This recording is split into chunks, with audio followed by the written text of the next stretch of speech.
الرحمن الرحیم، گزشتہ کل یہ بات چل رہی تھی کہ روزہ کن چیزوں سے ٹوٹتا ہے۔ مکھی، اسی طریقے سے مچھر اگر انسان کے منہ میں چلا جائے، یا راستے کا گرد و غبار، اور آٹا چھانتے وقت اگر اس کے ذرات منہ میں چلے جائیں تو روزہ نہیں ٹوٹے گا، اس لیے کہ اس میں احتیاط بہت مشکل ہے۔ اگر کسی انسان نے بھولے سے کسی چیز کو کھا پی لیا، یا بھول سے کوئی چیز جوف میں پہنچ جائے اس طور پر کہ اس کو واپس لوٹانے پر اسے قدرت نہ ہو، تو ایسی صورت میں بھی روزہ نہیں ٹوٹے گا۔ حدیث مبارکہ میں آتا ہے، جو شخص روزے میں بھول کر کھا یا پی لے تو وہ اپنا روزہ مکمل کر لے، اسے اللہ تبارک و تعالی نے کھلایا پلایا ہے۔ اس روایت کو امام بخاری رحمۃ اللہ علیہ، امام مسلم رحمۃ اللہ علیہ نے اور ابن حبان وغیرہ نے ذکر کیا ہے، اور اس پر اس روزے کی کوئی قضا بھی نہیں ہے۔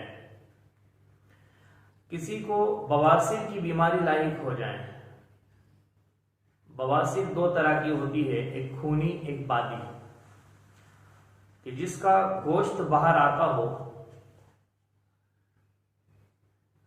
اس کو اندر کرنے کے لیے اگر آسانی کے ساتھ وہ اندر چلا جائے ہلکی سی انگلی سے دبانے سے، تو انگلی اندر داخل کرنے میں روزہ ٹوٹ جائے گا، اور اگر انگلی داخل کرنا ہی ضروری ہو، اس کے بغیر وہ اندر نہ ہوتا ہو، تو پھر انگلی داخل کرنے سے روزہ نہیں ٹوٹے گا۔ اسی طریقے سے کلی اور استنشاق میں مبالغہ کرنے سے روزہ ٹوٹ جائے گا۔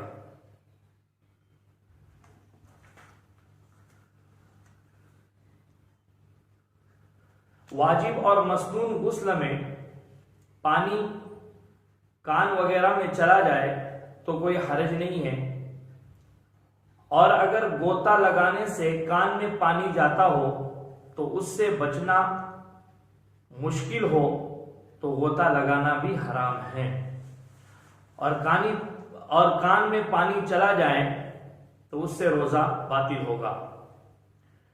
صرف ٹھنڈک حاصل کرنے کے لیے یا صفائی ستھرائی کے لیے کوئی بندہ غسل کرے اور کان میں پانی چلا جائے تو روزہ باطل ہوگا۔ استمنا، اس کے معنی ہیں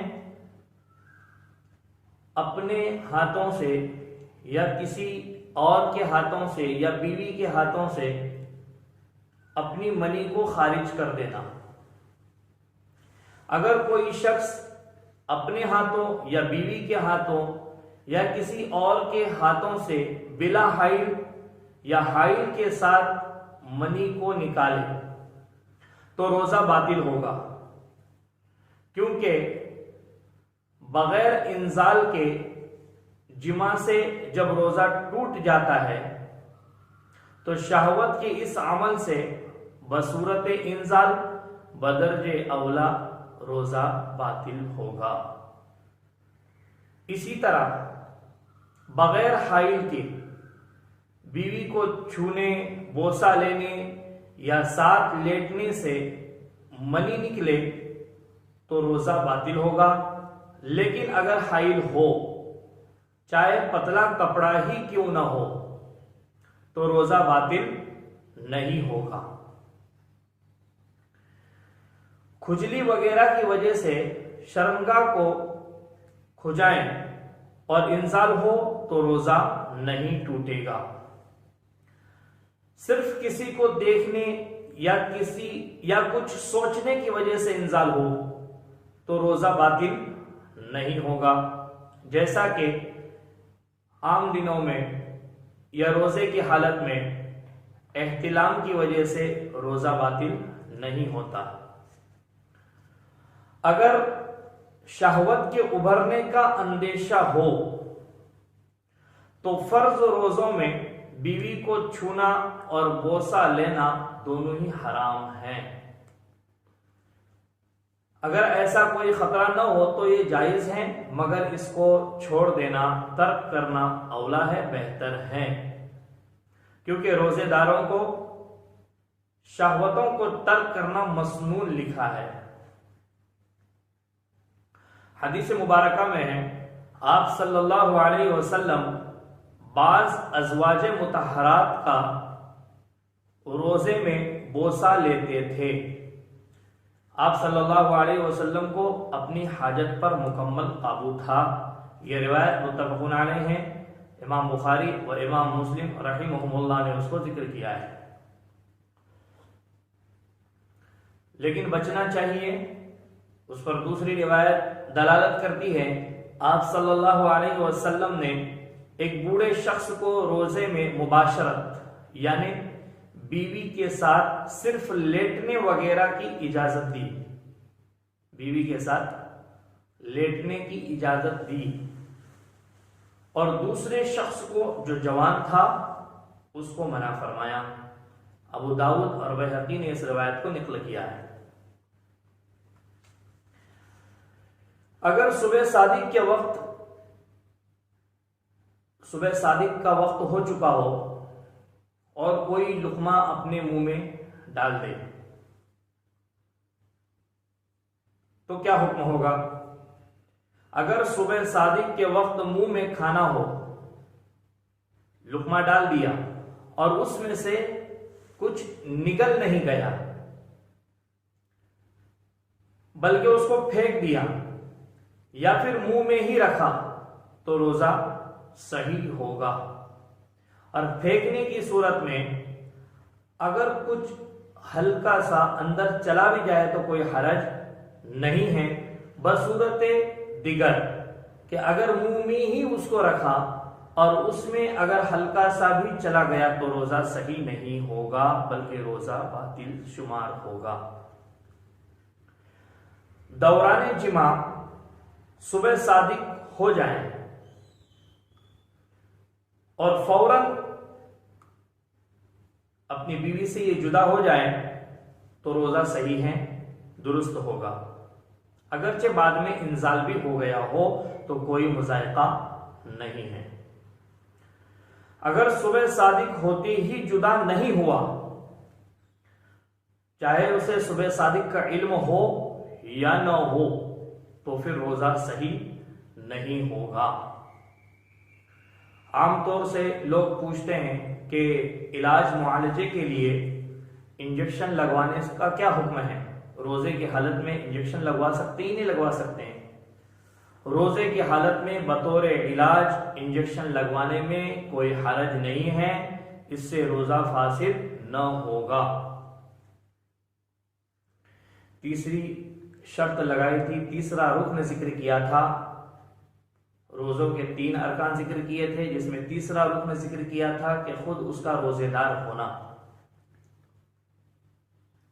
روزے دار کے لیے مکمل دن صبح صادق سے غروب آفتاب تک اسلام، عقل اور حید و نفاس سے پاکی شرط ہے۔ یہ شرط لگائی ہے کہ وہ اگر عورت ہے تو وہ حید و نفاس سے پاک و صاف ہو، اور باقی مسلمان ہونا ایک شرط ہے، عقل مند ہونا شرط ہے۔ لہذا دن کے کسی بھی حصے میں ان صفات میں سے کوئی بھی اس کی ضد پائی گئی تو روزہ صحیح نہیں ہوگا۔ یعنی اگر اسلام سے پھر گیا، مرتد ہو گیا، کفر میں چلا گیا، روزہ باطل ہوگا۔ عقل ختم ہو گئی، جنون آ گیا، دیوانہ پن آ گیا، پاگل پن آ گیا، روزہ فاسد ہوگا۔ اسی طریقے سے عورت روزے کی حالت میں ہے لیکن پھر حیض شروع ہو گیا یا اس کی ولادت ہو گئی تو پھر روزہ باطل ہوگا۔ لہذا دن میں 1 سیکنڈ بھی کفر یا پاگل پن پایا گیا تو روزہ نہ ہوگا۔ حائضہ و نفسا کو حالت حیض و حالت نفاس میں روزے کی نیت سے رکے رہنا حرام ہے،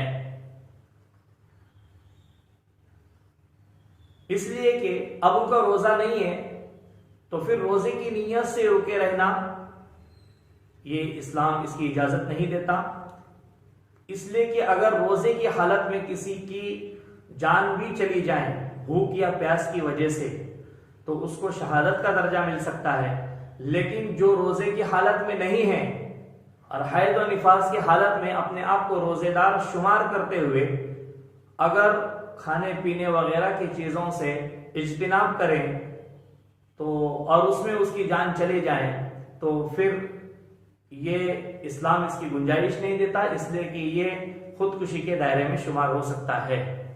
واللہ اعلم بالصواب۔ کوئی بندہ اگر دن بھر سوتا رہا روزے کی حالت میں تو کیا حکم ہے؟ دن بھر سونے سے روزہ باطل نہیں ہوگا بلکہ روزہ درست ہو جائے گا۔ دن کے بعد حصے میں بے ہوشی یا نشہ پایا جائے تو روزہ صحیح ہے، لیکن مکمل دن بے ہوش رہا پورا دن یا نشے میں رہا، اب نشہ کبھی بعض دفعہ انسان کو صبح اگر سحری میں کوئی دوائی کھایا ہو اس کا بھی نشہ آ سکتا ہے، تو اگر دن بھر بے ہوش رہا یا نشے میں رہا تو اس کا روزہ درست نہیں ہوگا، کیونکہ یہ دونوں صفات انسان کو اہلیت خطاب سے خارج کرتے ہیں، بخلاف نیند کے، کیونکہ نیند سے فوت شدہ نماز کی قضا لازم ہے، بخلاف بے ہوشی کے اور اس نشے کے کہ جس میں اس کی غلطی نہ ہو۔ لہذا اگر کوئی رات میں شراب پیے اور دن کے بعد حصے میں ہوش میں ہو تو روزہ درست ہوگا۔ ممیز کا روزہ صحیح ہے، غیر ممیز کا روزہ صحیح نہیں ہوگا۔ چھوٹا بچہ جو تمیز کر سکتا ہو ہر بات میں، ابھی وہ بالغ نہیں ہوا ہے لہذا ہر چیز کا امتیاز وہ کر سکتا ہے، تو ایسی صورت میں اس کا روزہ درست ہوگا۔ جو غیر ممیز ہیں جس کو ابھی تک بہت ساری چیزوں کا علم ہی نہیں ہے تو اس کا روزہ درست نہیں ہوگا۔ روزہ دن میں رکھا جائے نہ کہ رات میں، لیکن نیت رات میں ہونی چاہیے فرض روزے کے لیے۔ عید الفطر اور عید الاضحیٰ کا روزہ رکھنا حرام ہے۔ بہت سارے لوگ عید کے دن بھی آدھے دن کا روزہ رکھتے ہیں، یہ زمانے جاہلیت سے چلا آ رہا ہے، لیکن عید کے دن کوئی روزہ نہیں ہے۔ عید کے دن خوشی منانے کا حکم شریعت نے دیا ہے اور عید کے دن جو ہے روزہ رکھنا حرام ہے۔ اللہ تبارک و تعالی ہمیں ان چیزوں پر عمل کرنے کی توفیق عطا فرمائے اور ہمارے اپنے علم سے خود کو اور امت مسلمہ کو نفع عام و تام پہنچائے۔ وآخر دعوانا ان الحمد للہ رب العالمین۔